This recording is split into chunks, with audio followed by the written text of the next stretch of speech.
In this video, we will learn about simple, compound, and complex sentences.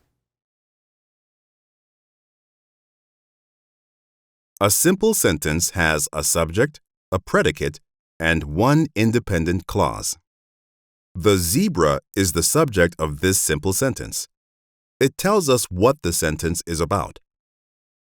Is a fast runner is the predicate. It contains a verb, is, and tells us about the zebra. An independent clause is a complete thought and can stand alone as a sentence. A simple sentence is an independent clause. A compound sentence has two or more independent clauses joined by a comma and a coordinate conjunction, such as and, but, and or. This sentence has two independent clauses. They could stand alone as simple sentences. But in a compound sentence, they are joined by a comma and a coordinate conjunction. A compound sentence can also be two independent clauses joined by a semicolon.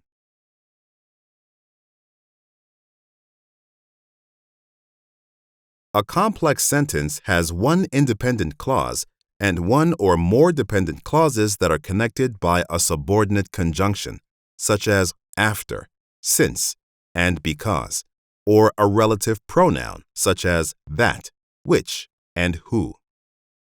They watched the cheetah is an independent clause. It expresses a complete thought and can stand on its own.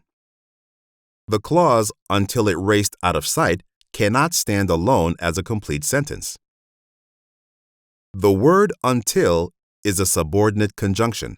It makes the second clause dependent on the first clause to give it meaning. And that's how you identify and write simple, compound, and complex sentences. See you next time.